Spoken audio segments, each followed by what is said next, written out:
Welcome to the Deep Dive. Today we're heading to Hong Kong, looking at a smart option for longer stays, service departments. We all know that feeling, right? Planning to be somewhere for more than just a few nights and trying to find a place that's comfortable, convenient, and, well, doesn't completely drain your wallet. It can be tough. Absolutely. Yeah. Whether it's for work, maybe you're relocating, or you just want to really soak up Hong Kong for a good while where you stay. It's like fundamental to the whole experience. Exactly. So our mission today, our deep dive, is really to get under the hood of service departments. What are the real benefits? What features matter for longer stays? Where should you even look? And ultimately, how do you pick the right one for you? Sounds good. And we're using insights from an article that digs into this specific angle, the extended stay. It's interesting, the perspective comes from places like movestay.com, who've apparently been doing this, linking people with longer-term places in Asia for, what, over 25 years? Yeah, quite a while. And what's really striking is how the article kicks off by drawing that contrast.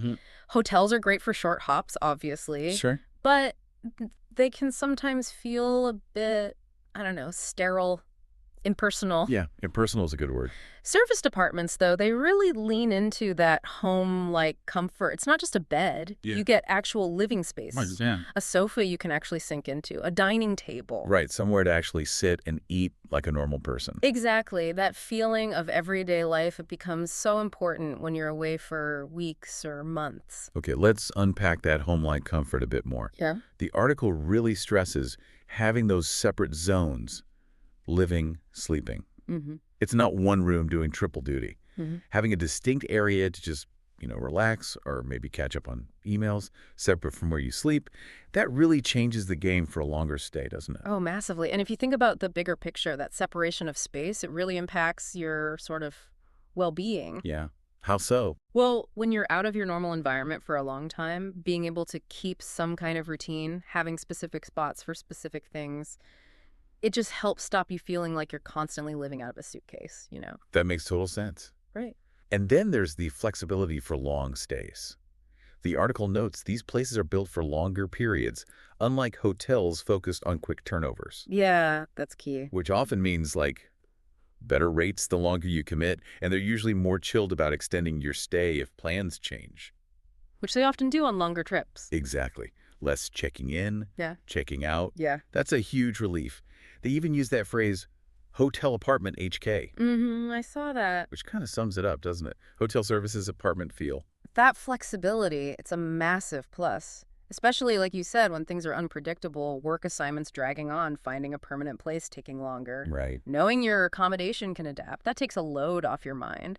It's just much more fluid than rigid hotel bookings. Okay, let's talk money. The cost effectiveness compared to hotels. Because, sometimes the nightly rate might look higher initially. It can seem that way. But the article argues that over a longer trip, it can actually work out significantly cheaper. And a huge part of that, which we'll get into, is having those fully equipped kitchens. Exactly. Being able to cook for yourself. Total game changer. Not just for the budget either. True. You control what you eat, right? Big deal if you have dietary needs or you're just trying to eat healthier. And the article also mentions in-unit laundry. Oh, yeah. Another big money saver. Definitely. Compared to hotel laundry fees or finding a laundrette, it adds up fast. Totally. I remember someone telling me they were in Hong Kong for 2 months for work, and the amount they saved just doing their own washing was pretty substantial. I bet. And the article also mentions that lots of these places have inclusive rates utilities bundled in. Makes budgeting way simpler. It all feeds into that idea of being able to live more like a local, as they put it. Yeah, it does. So for you listening, thinking about your budget, that predictability, that could be a huge win. Which brings up a good question for you to think about. On a longer stay, how much does maintaining your usual routine cooking laundry actually matter to you? And how does that influence where you choose to stay? Good point. Okay, so we've got the big picture benefits. Let's zoom in on the key features that really set service departments apart. And number one, as we touched on, those fully equipped kitchens. And we're not just talking a mini fridge and a kettle here, are we? No, definitely not. We mean proper kitchens, full-sized appliances. The article really hammers home the point that you can cook proper meals. Right. It's not just about saving money. It's about that normalcy in your routine. And yeah, that anecdote in the article about saving a fortune on restaurant bills, that really drives the practical benefit home. It really does. Yeah. Paints a very clear picture. And sticking with that self-sufficiency theme, in-room laundry facilities. Again, the article points out the convenience, the cost saving versus hotel services or laundrettes. Plus, they mention packing lighter. Always a bonus. Always. I like that detail about some having washer-dryer combos. Now, that's convenient for a long stay. It's fascinating, isn't it, how these basic things, kitchen, laundry, contribute so much to feeling, I don't know, independent, in control. Yeah, It really shifts the whole vibe from being a temporary guest to feeling like you've set up a temporary home base. totally. And then, rounding out the key features, modern amenities. The article kind of bundles these up, the must-haves like high-speed Wi-Fi TVs. Essential these days. And crucially, air conditioning in Hong Kong. You definitely need that. Oh, absolutely. Plus regular housekeeping. So it really is presented as that sweet spot. Hotel convenience, apartment space, and privacy. Exactly. You get the support, but you keep your autonomy and your own space. It's a pretty compelling mix, especially if you need to focus on work or you're just trying to settle into a new place. Right. Now, location, location, location. The article breaks down some ideal locations, kicking off with central Hong Kong, the business heartland, right? Yeah. Presented very much as the prime spot for corporate travelers. You're right there, near the offices, financial institutions, government buildings. Makes the commute easy. Exactly. And the transport links are excellent through the MTR subway, buses, everything. Plus, you've got your high-end shops, loads of dining, cultural stuff nearby, too. Yeah. But as the article notes, it's fast-paced, it's generally pricier, and it definitely has that corporate feel. Okay. Then we move across to vibrant Wan Chai, described as more of a mix, business and leisure, with a livelier buzz. Yeah, that's the vibe. The article flags the huge range of food options, local joints, international places, plus the nightlife, the entertainment, and you're still really handy for Central and Causeway Bay. It definitely pushes you to think about apartments there if you want that more dynamic feel. Encouraging you to consider service departments in Hong Kong, like right in the thick of it. Wan Chai definitely offers a different energy than Central's pure business focus. It's somewhere you can finish work and step right into the local scene. That blend really appeals to some people, that bit more life around them. Makes sense. Okay, finally, the article hops over the harbor to Kowloon, to scenic Tsim Sha Tsui, or TST. Here the focus shifts, right? Yeah. It's all about those amazing harbor views and the shopping. Totally. It's positioned differently, more about tourism, entertainment. They specifically mention gateway apartments in Tsim Sha Tsui as a prime example.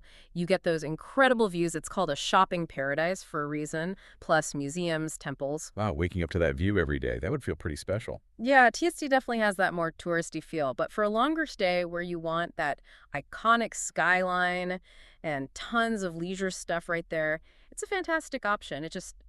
It depends what you personally prioritize for your trip. Okay, so many choices, different vibes. How on earth do you pick one? The article uses that great analogy like Goldilocks trying to find the porridge that's just right. Huh, yeah, it's good. It really boils down to first understanding your needs. Absolutely fundamental, that initial self-check.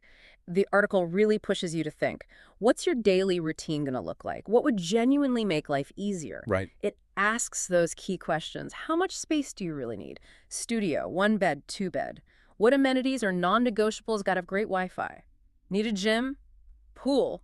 And where do you need to be? Near work? Family? Attractions? Those are the starting blocks. Totally.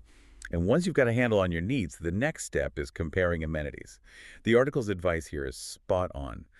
Look past the glossy photos, read the small print. Always read the small print. And they even include a sample comparison table, complex A, VS, B, VSC, listing kitchen type, laundry, gym, pool, location. It really shows how much these places can differ. That kind of table is super helpful because it forces you to look at the actual specifics, right? It's easy to get swayed by vague descriptions, but seeing features side by side helps you choose based on what truly matters to you. And then the big one, evaluating pricing options. Gotta have a budget. The article stresses thinking beyond just the monthly rent. What are the extras? Utilities, cleaning fees, security deposits. You need the full picture. It does mention budget-friendly options exist and maybe even room to negotiate, especially for longer stays. The key advice, though, don't get blinded by fancy features if they don't fit your actual needs or budget. That's such good advice. Resisting the shiny objects. Sometimes a simpler, well-located, functional place is going to be way more comfortable and less stressful long-term than the super luxury one. Definitely. Now, the article also zooms in on the appeal of corporate housing, calls it a game changer for business travelers needing longer stays. And the big draw seems to be convenience. Oh, absolutely. Imagine landing in a new city and walking straight into a fully furnished place. Nice. No setting up bills, no buying furniture, it's all done. And as the article notes, a huge plus for business folks is that these places are often strategically located near the business districts. Saves a lot of time and hassle. And it circles back to that theme of a home-like environment. Proper kitchens again, living areas to actually unwind in, not just a cramped hotel room, plus more privacy. That feeling of having your own space, a sanctuary almost, it's gold when you're on a long work trip. Helps separate work and personal life.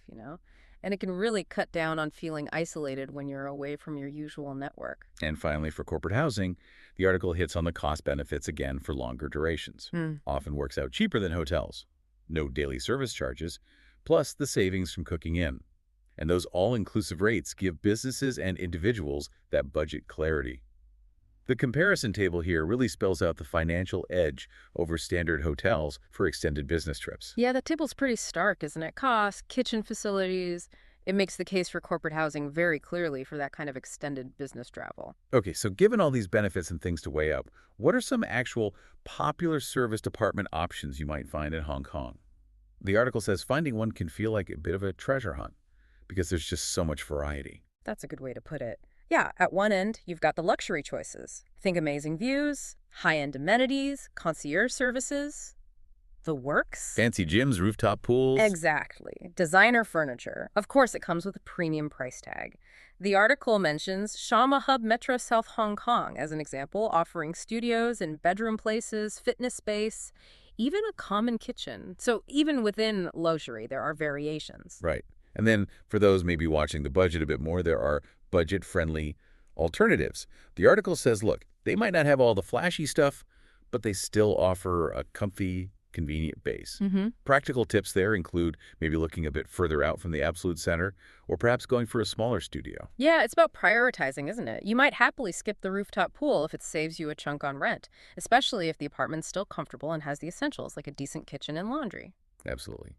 And lastly, for people traveling with kids for a while, the article covers family-friendly accommodations. Here, the needs shift, obviously. You need more space, multiple bedrooms maybe, a kitchen that can handle family meals, access to things like parks, playgrounds, maybe even kids clubs in the building. The advice is clear.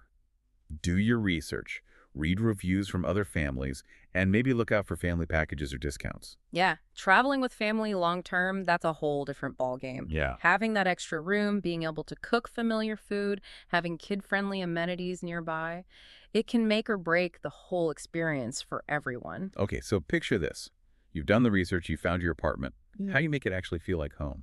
The article gives some really nice tips for a comfortable stay, starting with personalizing your space.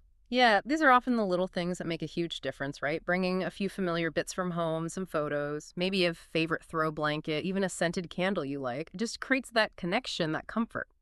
And the article suggests, if it's allowed, maybe even shifting the furniture around a bit to suit how you live. Simple things like putting up those photos, getting a little plant. It can really warm up a temporary space. Good ideas. And then there's the really practical stuff about utilizing local amenities. Basically, get out and explore your neighborhood. Exactly. Find the local supermarket, the good coffee shop, figure out the transport. The article reminds us lots of these apartments are chosen because they're well connected. Check local apps or websites for events, restaurants, services nearby. Yeah, like go explore the parks, find the local market, check out a nearby gym, become part of the area. It's all about integrating, isn't it? Feeling less like a visitor and more like you belong there, even temporarily. And the final tip kind of builds on that, engaging with the community. If you really want to feel at home, connect with people. Super important. The article suggests looking into local events, maybe taking a class, even volunteering. Ideas like joining a local sports team or social club, or just going to community events. Great ways to meet people. That social connection is just massive for well-being, especially long-term when you're away from your usual support system. Actively finding ways to connect with people in your new surroundings, it can totally transform your experience and really cement that feeling of being at home. So as we wrap up this deep dive on Hong Kong service departments, it really seems clear they're a super valuable option for longer stays. They offer that great mix, home comforts, hotel convenience. Absolutely. And as the article, drawing from places like moveandstay.com highlights, there's a huge range out there. Something for different needs, different budgets, different location preferences, whether you want to be right in the city buzz or somewhere a bit quieter. The key takeaway really seems to be do your homework.